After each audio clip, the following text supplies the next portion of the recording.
सम्झना उसैको। लेखक दीपक विश्वकर्मा, निर्दोष। यो प्रेम पनि अजीबको हुँदो रहेछ। अनुमति बिना कहाँ कहाँ गएर बस्दो रहेछ। कसैलाई नपाउनुको पीडा मुटुमा खप्पिएको छ। कसैको आज खुब याद आइरहेको छ। याद गर्न पनि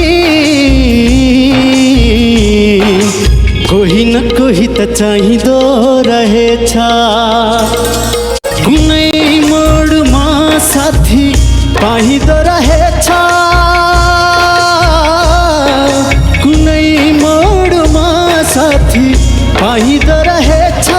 कुनै मोडमा घुमाइँदो रहेछ। कसैको अभाव पल पल खड्किरहेको छ। प्रेम भेटेरै रूपरङ हेरेरै बस्छ भन्नु त गलत रहेछ। प्रेम त केवल कसैको मनसँग मन मिल्दा पो हुने रहेछ। आज लाग्दैछ किन भेटिएकी होली ऊ। सायद नभेटिएकी भए आज उसको यादले त सताउने थिएन। मन परेको मान्छेलाई गुमाउनुको पीडा सहन बहुत गाह्रो हुने रहेछ। कहाँबाट सुरु गरौँ उसको र मेरो प्रेम कथा। कथा यसरी सुरु हुन्छ। मेरो नाम दीपक विश्वकर्मा, निर्दोष हो। मेरो घर मेलौली नगरपालिका 4 बैतडी तिबाबै हो। मेरो रुचि खास गरी साहित्यतिर कलम चलाउने, जस्तै मुक्तक, गजल, कविता र प्रेम पत्र। म कामको सिलसिलामा भारतको राजधानी दिल्लीमा बस्ने गर्थेँ। कुरा हो 2022 मार्च 11 तारिकको। म काम सिधाएर एकछिन यो थाकेको शरीरलाई आराम दिन बसेको थिएँ। बस्ने बित्तिकै गोजीबाट फोन झिकेर मोबाइलको डाटा अन गरेँ र केही बेर फेसबुक हेर्न लागेँ। फेसबुक हेरेपछि म मेसेन्जरतिर गएँ। मेसेन्जरमा मेसेज रिक्वेस्ट आएको रहेछ। कसको हो भनेर हेर्दा नाम लेखिएको थियो, सम्झना उसैको। प्रश्नवाचक चिन्हसहित हेलो, के छ खबर, सन्चै हुनुहुन्छ? म तपाईँको ठुलो फ्यान हो नि। तपाईँका रचना मलाई एकदम मनपर्छ, खुब मनपर्छ। हो। त्यो मेसेज रिक्वेस्ट एक्सेप्ट गर्दै मैले यताबाट उसको हरेक सवालको जवाफ दिँदै भने, हेलो हजुर नमस्ते, म सन्चै छु, के गर्दै हुनुहुन्छ, के छ खबर, सन्चै हुनुहुन्छ? उसले मेरो रचनाको ठुलो फ्यान हो भन्दा मैले धन्यवाद भनेर फर्काएँ र फेरि मेसेज गर्दै प्रश्न गरेँ, कता हो नि घर तपाईँको? उताबाट एक एक प्रश्नको उत्तर दिँदै उसले भने, मेरो घर सप्तरी हो। अनि तपाईँको घर कता हो नि? भन्दै फेरि प्रश्नवाचक चिन्ह लगाए। हाम्रो कुरा भइरहेको थियो। मैले हतार हतारमा टाइप गर्दै लेखेँ, मेरो घर बैतडी हो।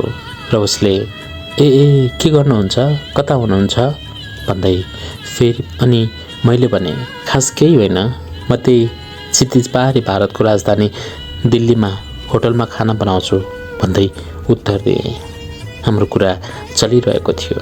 मैले उसको प्रश्नको उत्तर दिन साथ भनिहालेँ, तपाईँ मात्र सोध्ने कि म पनि सोधौँ प्रश्न? उसले भने, ए सोध्नुहोस् न, तपाईँ पनि के सोध्न चाहनुहुन्छ? उसले मैले प्रश्न गर्ने अनुमति दिन साथ मैले भने, हामीले यतिकै कुरा त गरौँ, तर हामी अब परिचयतिर लागौँ न है। उसले फेरि हुन्छ भने। अनि मैले भने, तपाईँको वास्तविक नाम चाहिँ के हो नि? उसले उत्तर दिँदै भने, मेरो नाम सृजना हो। मानौ उसको नाम सृजना हो। अनि तपाईँको नि? उसले प्रश्न गर्दा फेरि मैले भने, मेरो नाम जे फेसबुकमा छ त्यही हो। उसले भने, तपाईँको नाम दीपक दिपु हो? मैले हो, मेरो नाम दीपक नै हो। फेरि उसले सोधी, तपाईँको पुरा नाम भन्नु न भन्दै प्रश्न गरी। सायद म यो जातपात नमान्ने, भेदभाव नगर्ने र आफ्नो जात नछुपाउने भएकोले पनि मैले भनिहालेँ, मेरो नाम दीपक विश्वकर्मा, निर्दोष हो। उसले ए हो र भन्दै मेसेज टाइप गर्न छोडे र मैले टाइप गर्दै भने, मलाई एउटा कुरा सोध्नु थियो। उसले फेरि अनुमति दियो र मलाई उसले आफ्नो नाम सृजना बताए नि उसको फेक आइडी देखेर शङ्का लागेको थियो, किनकि उसको आइडीको नाम सम्झना उसैको थियो। अचेल धेरै मान्छे केटी नामको फेक आइडी र फेक आइडी बनाएर नै धेरै जसोलाई उल्लु बनाउँछन्। त्यो हिसाबले पनि मलाई शङ्का लागेर मैले जिस्किँदै भने, तपाईँ केटी हो कि केटा? उसले झर्किँदै र रिसाउँदै उत्तर दियो, म केटा हुँ या केटी? तपाईँलाई के को चासो? मैले भने, होइन, खास चासो राखेको होइन नि। अचेल फेक आइडी बनाएर नि धेरै मान्छेले उल्लु बनाइरहेका हुन्छन्। त्यसमा पनि तपाईँको फेक आइडी, त्यसैले सोधेको हुँ भनेर भने। उसले फेरि झर्किँदै, हो, म फेक मान्छे हुँ, मेरो फेक आइडी हो। एकछिन म हाम्रो कुराकानीलाई पूर्ण विराम लगाउँदै उसको प्रोफाइलतिर लागेँ र त्यो प्रोफाइल लक थियो। प्रोफाइल लक भए पनि आँखाबाट आँसु बोकाएको तस्बिर र तल हिन्दीमा सायरी लेखिएको थियो, जुन सायरीले जनाउँदै थियो कि ऊ निकै पीडामा छ। मैले प्रोफाइल हेरिसकेपछि फेरि उसको मेसेज बक्समा गएर भने, ए हजुर, तपाईँ किन झर्किएको? के मैले मेरो रचनाको ठुलो फ्यानलाई पनि चिन्ने अधिकार छैन र? भन्दै प्रश्न गरिहाले। होइन, तपाईँले फेक आइडी हो भन्दा हो रिस उठेको र अलि मन दुखेको, नत्र तपाईँलाई जान्ने अधिकार छ नि। मैले भने, त्यसो भए तपाईँ आफ्नो एक तस्बिर पठाउनु त? उसले किन र भन्दै प्रश्न गरी र मैले भने, फ्यानलाई हेर्न मन लाग्यो नि भन्दै उत्तर दिएँ। ऊ हामी कुरा भएदेखि एउटा कुरा पनि अस्वीकार गरिरहेकी थिएन। मैले उसलाई फोटो पठाऊ भन्न साथ उसले फोटो पठाइहाले। सम्झना उसैको सेन्ट अ फोटो भन्दै मेसेज आए पनि फोटो लोड भएको थिएन। केही बेरपछि लोड भयो र हेरेँ फोटो वास्तवमा केटीको नै थियो। तर पनि मलाई विश्वास लागेको थिएन। उसले फोटो पठाएपछि भने, अब त विश्वास गर्नुभयो नि? नै, मलाई त अझै विश्वास लागेन भन्दै उसको प्रश्नको उत्तर फर्काएँ। उसले भने, हत्तेरिका, कस्तो विश्वास लागेन क्या भन्दै ऊ रिसाएर अफ गए अनि मेरो पनि विश्राम समय सकिन लागेको थियो। मैले हतारमा मेसेज छोडेँ र भने, अब अन्तिममा तपाईँ आफ्नो भोइस छोड्नु त, अनि मलाई पूर्ण रूपमा विश्वास हुन्छ भन्दै मोबाइलको डाटा अफ गरेँ र म पनि कामतिर लागेँ। काम गरिसकेपछि साँझको 9 बजिसकेको थियो। म कामबाट छुट्न साथ कोठामा पुगेँ। कोठामा पुग्न साथ फ्रेस भएँ अनि फ्रेस भएर म बिस्तारामा यो थाकेको शरीरलाई विश्राम लिँदै गोजीबाट फोन चेकेँ। फेरि मोबाइलको डाटा अन गरेँ र केही बेर मेसेन्जरको घन्टी बज्यो अनि हेरेँ ती मेसेजहरूमध्ये उसको पनि मेसेज आएको थियो। मैले अरूको मेसेज रिप्लाई दिन छोडेर उसको मेसेज सिन गरेँ। उसले साँच्चैकै भोइस मेसेज गरेर भनेकी थिए, म केटी नै हो हजुर, अब त विश्वास गर्नुभयो नि? यदि अझै पनि विश्वास छैन भने म योभन्दा ठुलो प्रमाण केही दिन सक्दिनँ। अनि मैले भने, पुग्यो हजुर, अब प्रमाण केही दिनु पर्दैन, अब पुग्यो, मलाई विश्वास लागिसक्यो भन्दै मैले उसको प्रश्नको जवाफ फर्काएँ। हाम्रो कुराकानी हुँदै गयो। रातिको 12 बजिसकेको थियो। हामीले कुराकानीलाई पूर्ण विराम लगाउँदै छुटिने निर्णय गऱ्यौँ। एकअर्कालाई शुभरात्रि, ख्याल गर्नु भन्दै सुन्दर सपनीको कामना गर्दै मोबाइलको डाटा अफ गर्दै हामी छुट्टियौँ। त्यस रात मलाई निद्रा नै लागेन। करिब 2 बजीतिर निदाएछु। केही बेर नबित्दै मेरो आँखा खुल्यो। ओहो, उज्यालो भइसकेको रहेछ। सिरानीमा राखेको फोन हेरेँ। बिहानको 7 बजिसकेको रहेछ। हतार हतार उठेँ र म ड्युटीको तयारी गरेँ र काममा लागेँ। बाटैमा थिएँ किन यो मनले फोन निकालेर डाटा अन गर भन्यो र मैले गोजीबाट फोन झिकेर डाटा अन गरेँ। उसको मेसेज आएको रहेछ, hello, good morning, how are you भनेर। मैले सिन गरेर त्यसै छोडेँ र काममा पुगेँ। काममा पुगेर काम गरिसकेपछि फेरि गोजीबाट फोन झिक्दै उसको मेसेजको रिप्लाई दिएँ, हजुर, I am fine and you? उसले मेसेज पुग्न साथ सिन गरे र भने, आई एम अल्सो फाइन, के गर्दै हुनुहुन्छ? मैले भने, बसेको छु, तपाईँ त खुब इङ्ग्लिस जान्नै हुनुहुँदो रहेछ नि। मलाई त खासै आउँदैन। साँच्चीकै तपाईँ कति पढेको नि? उसले भने, धेरै होइन, 9 क्लास मात्र हो। अनि तपाईँ नि? भन्दै उसले मलाई प्रश्न गरी अनि मैले उत्तर दिएँ, म त खास पढेको होइन नि, म त अनपढ हो। फेरि उसले भने, नजिस्किनु न प्लिज, बताउनु न, कतै अनपढ मान्छेले पनि साहित्यका यति राम्रा शब्द लेख्छन् त? नढाँटी भन्नु त, कतिसम्म पढ्नुभएको हो? मैले उसको प्रश्नको उत्तर दिँदै भने, म 10 फेल भएको मान्छे हो हजुर। तपाईँले पो मन पराइदिनुहुन्छ मेरा शब्द, अरूले त हेर्दा पनि हेर्दैनन्। शब्दको तारिफ त कहाँ हो कहाँ, केही गर्दैनन्। उसले भने, के सबैले मन पराउन जरुरी छ र? मैले पराए भएको त? नै त्यस्तो भन्न खोजेको होइन भन्दै म गोजीमा फोन नहालेर कामतिर लागेँ। त्यो दिन पनि हाम्रो दिनभरि रातभरि कुरा भयो। त्यसो गर्दा गर्दै हाम्रो दिनौँ कुरा हुन थाल्यो। सदा जस्तै कुराकानी गर्दा गर्दा हाम्रो 15 दिन बित्यो। किन उसले बोलेका हरेक शब्द र गर्ने व्यवहार, दिनौँ बोल्ने बानी र उसले गरेका कुराले मेरो ध्यान उतिर तान्दै गयो। ऊ मलाई माया गर्छ र खुब केयर गर्छ। बोल्दा बोल्दै हाम्रो 4 महिना बित्यो। 4 महिना बित्दासम्म उसले मलाई रोजिसकेको, खोजिसकेको र यो नयनमा उसैको चित्र बनिसकेको थियो। सायद उसलाई पनि लाग्दै थियो म बोल्ने शैली र गर्ने कुराबाट मैले पनि उसलाई माया गर्छु। एक दिनको कुरा हो, ऊ दिनभरि अनाइन। ऊ अनाउने बाटोमा यी नयनले उसलाई नै पर्खिरहेका थिए। तर रात परिसकेको थियो, ऊ अनाइन। म उसलाई नै याद गर्दै टुलाउँदै बसेको थिएँ। उसको यादले त्यो रात निन्द्रा नै बिथोलिएको थियो। मैले फोनको डाटा अन छोडी सिरानीमै फोन राखेको थिएँ। करिब 2 बजिसकेको थियो। मोबाइलमा मेसेजको घन्टी बज्यो।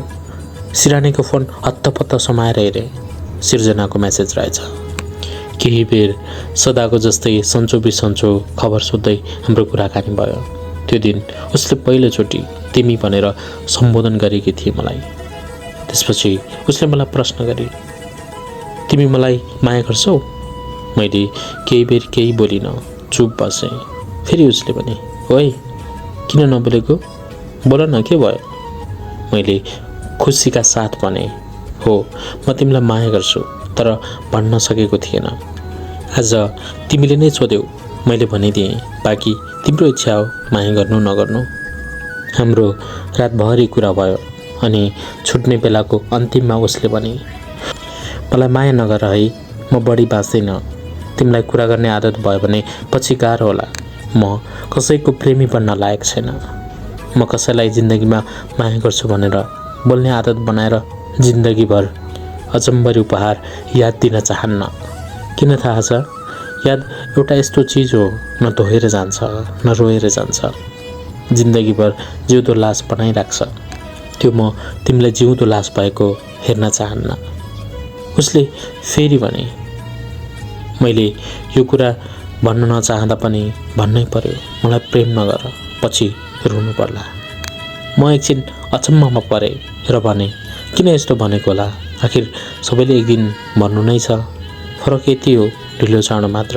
मर्छु भनेर प्रेम नगर्नु, कसैलाई मन नपराउनु, यस्तो किन भन्यौ भन्दै मैले प्रश्न राखेँ। मेरो प्रश्न पुग्न साथ उसको जवाफ आयो, मलाई ब्लड क्यान्सर छ, त्यसैले म बढी बाँच्दिनँ, मलाई माया नगर भन्दै उसले मेरो प्रस्ताव अस्वीकार गरे। मैले आफैलाई प्रश्न गर्दै भने, दीपक, कतै सृजनाले तेरो प्रस्ताव अस्वीकार गर्नकै निम्ति त उसले आफूलाई रोग बताएको होइन? कता कता मलाई शङ्का लाग्न थाल्यो, मलाई विश्वास पनि लागेन। र मैले भने, कतै तिमी मबाट टाढा होला, माया नगर्ला भनेर त भनेकी होइन नि भन्दै प्रश्न गरेँ। फेरि उसले भने, होइन, म तपाईँसँग किन झुट बोलुला र, यो त सत्य हो। त्यसपछि पनि हाम्रो कुरा दिनौँ चलिरहन्थ्यो। यसरी नै बोल्दा बोल्दै केही दिन बित्यो। कुरा हुँदा हुँदा एक दिन मैले उसलाई भने, मलाई त विश्वास छैन है तिमीलाई यो रोग लागेको होला भन्ने, कतै टाढा हुने बहाना त होइन नि? फेरि उसले भने, हजुर, म किन झुट बोलुला र, हजुरसित। हजुर त मेरो आत्मीय मनमिल्ने मान्छे हो। मैले झुट बोलेर के पाउनु छ र? यदि तपाईँलाई विश्वास छैन भने म प्रमाण पठाउँछु। मैले हस् पठाउन भन्दै केही बेर पर्खिएँ। फेरि मेसेन्जरको घन्टी बज्यो र हेरेँ सम्झना उसैको सेन्ड 3 फोटो। झट्ट फोटो हेर्दा उसले एउटा आफ्नो हातमा नाकबाट बगेको रगतको डल्ला, अर्को अनि पढाइ गर्दा नाकमुखबाट रगत बग्दै कापीको पाना रगतले रङ्गिएको, र तेस्रो फोटो थियो हात धुने मेसिनमा पुरै रगतले मेसिन नै रातो भएको गरी। 3 फोटो मलाई पठाए र पनि मेरो दिनौँ नाकमुखबाट रगत जान्छ। म माया त गर्छु, तर म तिम्रो प्रेमी भएर माया गर्छु भन्दिनँ, किनकि मेरो आयु छोटो छ। एकछिन म यो सब देखेर दुखित भएँ अनि भने God bless you, don't worry यार, टेक केयर, केही हुन्न तिमीलाई भन्दै भगवानसँग प्रार्थना गरी अलिकति भए पनि उसलाई सान्त्वना दिएँ। अनि भने तिमीले के ठानेको माया गर्न छुट्लाई? यति भन्दैमा म तिमीलाई मन पराउँछु। तिम्रो बानी व्यवहार बोल्ने शैली मलाई खुब मनपर्छ। तिमीलाई रोग छ त के भयो, ठिक भइहाल्छ। म तिम्रो रोग हेरी टाढा हुन कहाँ सक्छु र? यति भन्दैमा उसको जवाफ आयो, मलाई माफ गर। केही दिन माया गरेर कुरा गर्ने आदत बनाएर तिमी जिन्दगीभर नरुनु, म यही चाहन्छु। मलाई बुझ्ने कोसिस गर भन्दै ऊ फेरि अफ गई र धेरै दिनसम्म अनाएन। म पागल बने, उसको मायामा डुबिसकेको थिएँ, कहिले नउत्रिने गरेर। हर दिन हर रात उसको याद आइरहन्थ्यो। म पागल जस्तो हुन्थेँ, भोला हुन्थेँ। ऊ अन्न आएको धेरै दिन भइसकेको थियो। सायद ऊ मबाट टाढा हुन चाहन्थे, किनकि ऊ मलाई रुवाउन चाहन्थिन, मेरो खुसी हेर्न चाहन्थे। एक दिन मैले उसको नाम आफैले अङ्ग्रेजीमा लेखेर हातमा लगाउने लकेट बनाई फोटो खिचेर पठाएको थिएँ। ऊ धेरै दिनपछि आउनाई। मैले गरेका मेसेज पागलपनदेखि र त्यो लकेट पनि देखी एकछिन छक्क परी, कसरी बनाएको होला यो भनेर। अनि उसले भने वाउ कति राम्रो, कसले बनाएको हो नि? मैले भने म आफैले बनाएको हुँ। हामी टाढा भए पनि नजिक भएर भेटेर उपहार दिन नसके पनि यही उपहार ल तिमीलाई। उताबाट मेरो ट्यालेन्टको तारिफ गर्दै आहा हजुर त गजल मुक्तक पनि गजब लेख्नुहुन्छ, यो पनि राम्रो बनाउनु भयो त। हस् बाचुन्जेलसम्म यो उपहार स्वरूप तस्बिर म राखिरहनेछु। त्यति भन्दै मैले प्रश्न गरिहालेँ, यतिका दिन कहाँ हराएको नि?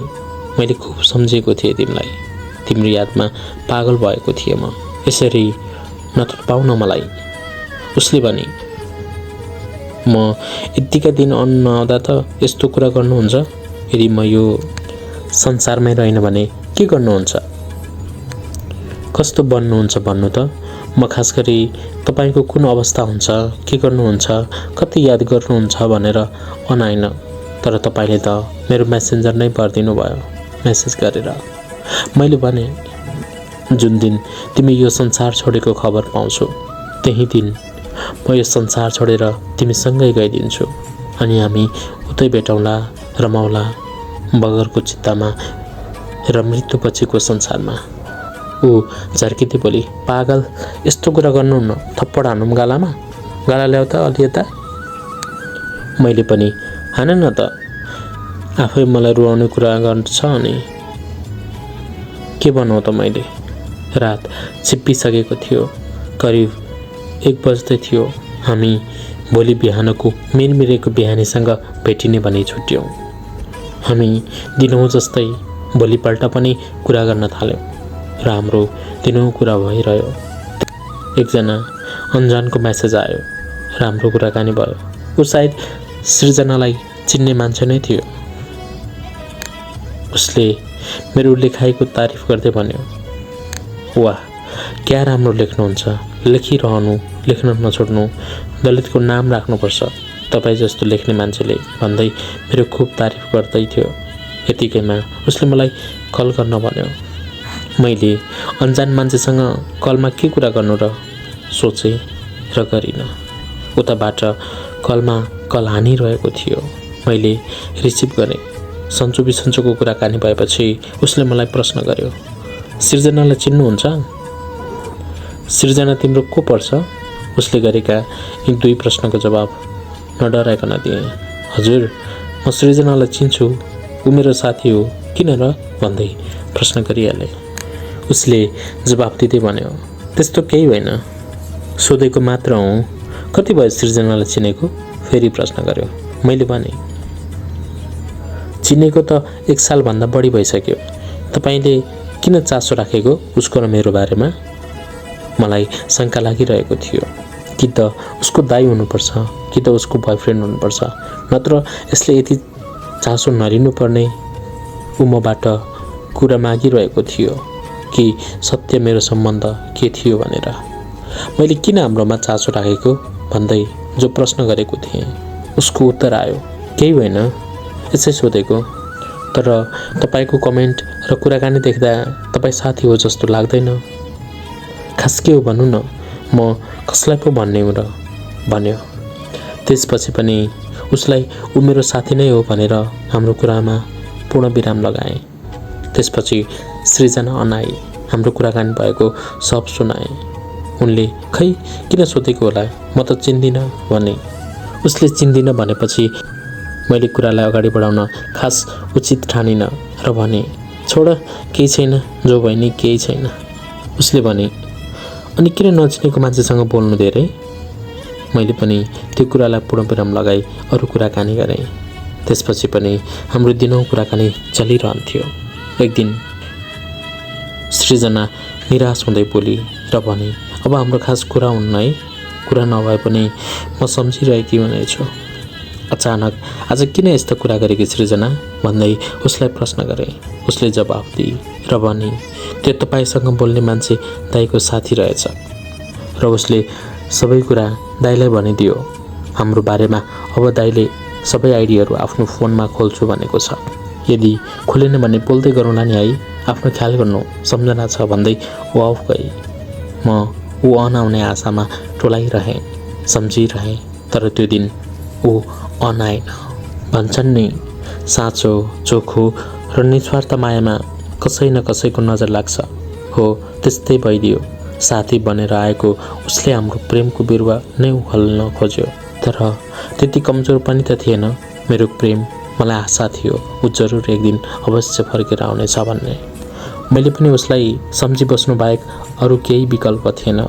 ऊ अनि कहिलेकाहीँ आउँथे र कुराकानी अलिक कम गर्दै अफ गइहाल्थे। बिस्तारै बिस्तारै उसले कुरा कम गर्न थाली र म पागल प्रेमी फेरि पनि उसलाई चाहन्थे र भाग्यमा नलेखेकी उसलाई कहाँ पाउन सक्थे र। मन पराइरहेँ, माया गरिरहेँ।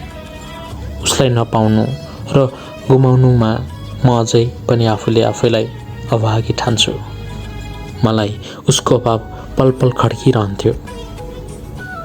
उसले मेरो प्रेम प्रस्ताव अस्वीकार गरे पनि खुब केयर र माया गर्थे। बेला बेला मेसेज गरी सम्झाउँथे। ऊ मेरो प्रेमिका नभए पनि प्रेमिका जस्तै थिए। मलाई प्रेमिकाको अभाव नै खड्किँदैन थियो। टाढा भएपछि मलाई उसको यादले खुब सताउने गर्थ्यो। के गर्नु, जिन्दगीभर यादमै रहनका लागि मेरो जिन्दगीको सफरमा भेटेकी ऊ कहाँ हर पल मेरो साथमा रहन्थे। ऊ गुमनाम जस्तै बनी मेरा लागि हाम्रो कुराकानीमा पूर्ण विराम नै लागिसकेको थियो।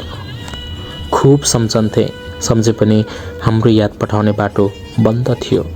उसले आफ्नो रियल आइडी र सम्झना उसैको भन्ने 2वटै आइडीमा ब्लक गरेकी थिए। त्यसकारण पनि उसलाई म कति सम्झिन्छु भनेर जताउन सकिनँ।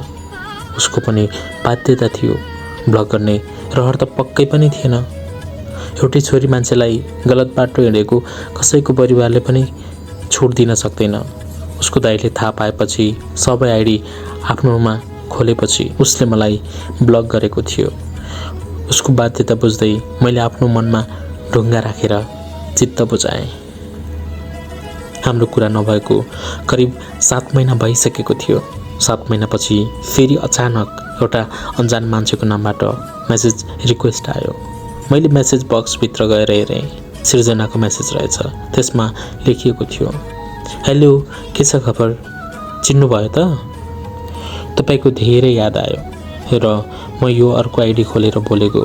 अरू सब आइडी त दाइसँग छन्, तर दाइलाई यो आइडी मैले खोलेकी छु भनेर थाहा छैन। त्यसैले केही बेर बोल्नु न है, साह्रै याद आएको छ। फेरि जसोतसो सम्हालेको यो मन उसका एसएमएसहरूले बहकाइदियो र बोल्न लागे। उसको एक एक प्रश्नको उत्तर दिँदै हाम्रो कुराकानी सुरु भयो। मैले भने, तिमीलाई बिर्सन त यो जुनीमा असम्भव छ। तिमीले बोल्ने शैली र व्यवहारले यो मन तिमीलाई बोल्न मान्दैन।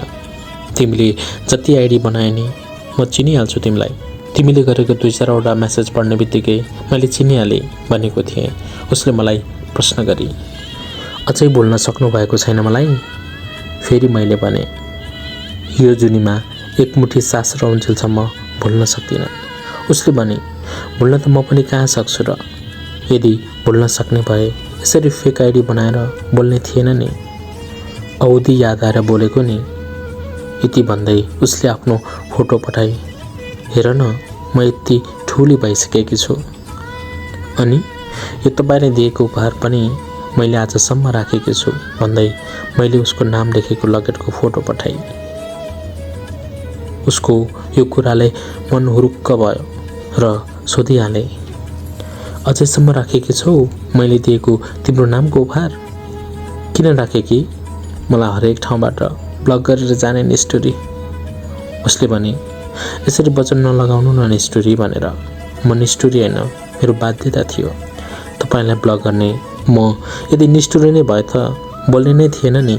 अर्को कुरा, म दोस्ती अनि प्रेम दिलदेखि निभाउँछु र त्यसैले राखेको छु तिमीले दिएको उपहार। म उसले गरेका कुराकानी र उसले पठाएको फोटो स्क्रिनसट गर्दै गएँ र आफूसँग राखेँ। उसको याद आउँदा तस्बिर हेरौँला र हामीले गरेका कुराकानी पढौँला भनेर। त्यसपछि हाम्रो केही बेरको कुराकानी पश्चात हामीले भोलि बोल्ने बाचाका साथ छुट्यौँ। कुरा अर्को दिनको हो, अन्मै थियो। म उसँग बोल्न आतुर थिएँ। उसको मायामा पागल भएको थिएँ।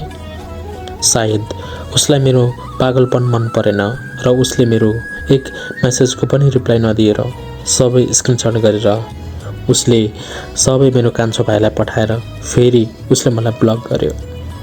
उसले मलाई ब्लक गरे पनि यो मनमा उसले अझै पनि ब्लकबाट खोल्छ कि भन्ने आशा थियो, तर खोलिन। एक दिनको कुरा हो, मेरो कान्छो भाइले मलाई मेसेज पठायो र भन्यो, दाइ, तपाईँ कसलाई माया गर्नुहुन्छ भन्नु न, तपाईँ किन पागलपन गर्नुहुन्छ? मैले मुस्कुराउँदै जवाफ दिएँ, म कसैलाई माया गर्दिनँ र यो पागलपन होइन, यो त साहित्य हो। रचनालाई रचनाको रूपमा हेर्नुपर्छ। यति के भनेको थिएँ? मैले सृजनासँग बोलेको सब स्क्रिनसट पठाई भाइले भन्यो, यो के हो दाइ त्यसो भए? मैले लजाउँदै भने, केही होइन यार, यो त यसै कुरा गरेको हो। फेरि उसले भन्यो, मलाई तपाईँको दाइलाई पागलपन नगर्नु भनेर सम्झाइदिनु भनेको छ। ओहो, सृजनाले त सबै स्क्रिनसट भाइलाई पठाएको रहेछ। र मैले भाइलाई भने, ल आजदेखि गर्दिनँ न मेसेज, न कल, न पागलपन। भाइले हुन्छ दाइ भन्दै हामीले हाम्रो कुरामा पूर्णविराम लगायौँ। उसले मलाई ब्लक गरेपछि म बोला भएको थिएँ। म उसले छोडेपछि मेरो जिन्दगीमा ऊ फर्कन्छ कि भन्ने आश मारेर बसेको थिएँ।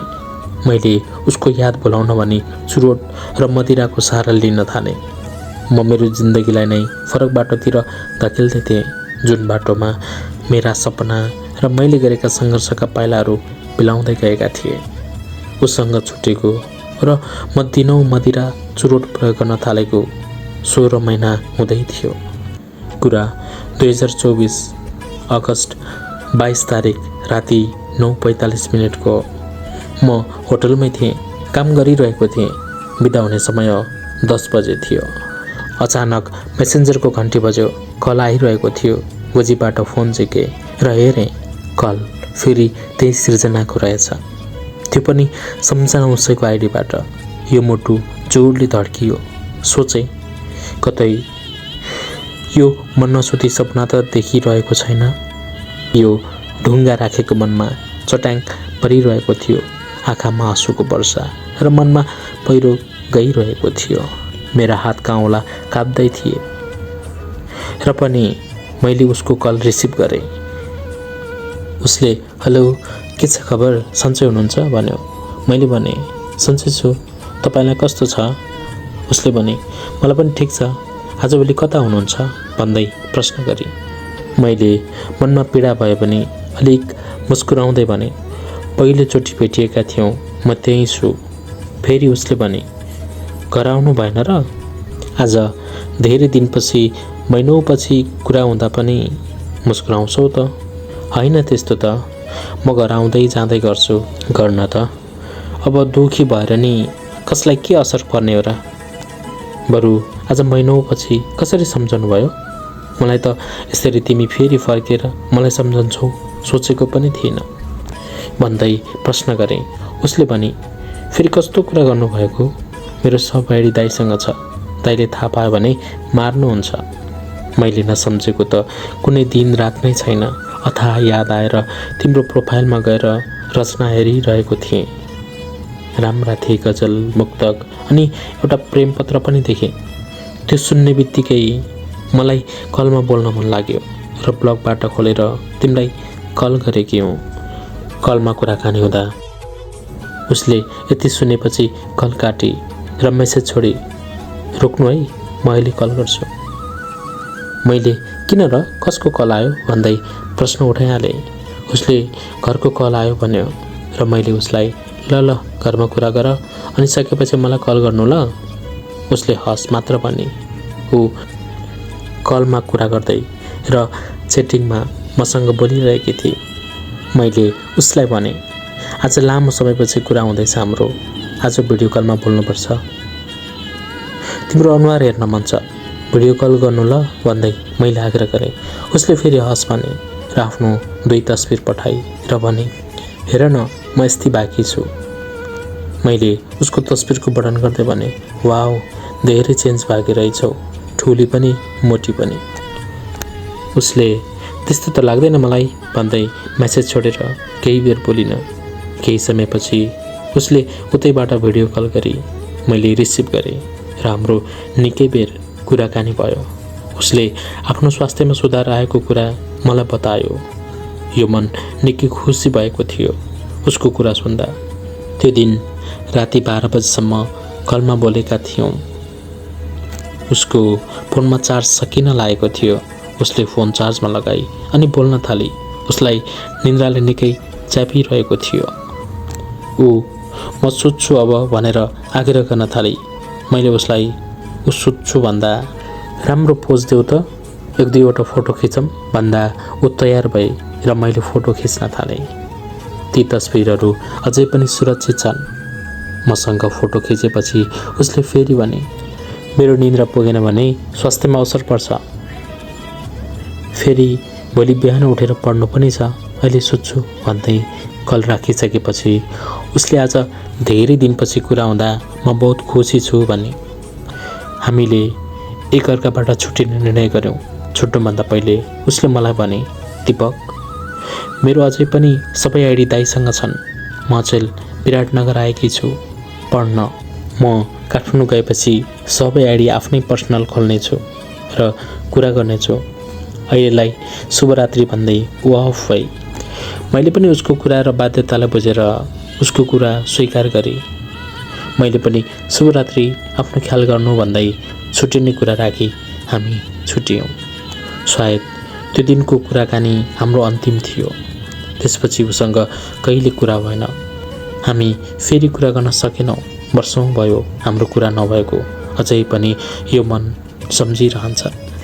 उसलाई अन्त्यमा यही भन्न चाहन्छु कि तिमी जुन अवस्थामा भए पनि जहाँ भए पनि खुसी रहनु। तिमीलाई भगवानले रक्षा गरून् र तिम्रो रोग छिट्टै निको होस् भन्ने प्रार्थना छ भगवानसँग। पृथ्वी गोलो छ सृजना, तिम्रो बाध्यता र तिमीले कारणवश बोल्न छोडेको भए पनि मेरो त्यही आइडी छ, पुरानो दीपक दिपु। अचेल चेन्ज गरेर दीप जलन बनाएको छु। कुनै दिन याद आए सम्झिनु मलाई, म हर दिन सम्झिरहन्छु तिमीलाई। जिन्दगीमा धेरै आए माया गर्ने मान्छे, उनी जति माया गर्ने कहिले भेटिन। बहुत सम्झना छ, खुब सम्झना छ। तिमी मेरो मुटुमा सधैँ रहिरहनेछौ सिर्जना। तिमीलाई माया गर्ने अधिकार भए, तिमीलाई आफ्नै ठान्ने अधिकार भए, म त ज्यानकै बाजी लाउन तयार थिएँ, म त दुनियाँलाई भुल्न तयार थिएँ। तिमी त अर्कैको भइसकेछौ, सिन्दुर पोते अर्कैको लाइसकेछौ, कसम खाइसकेछौ।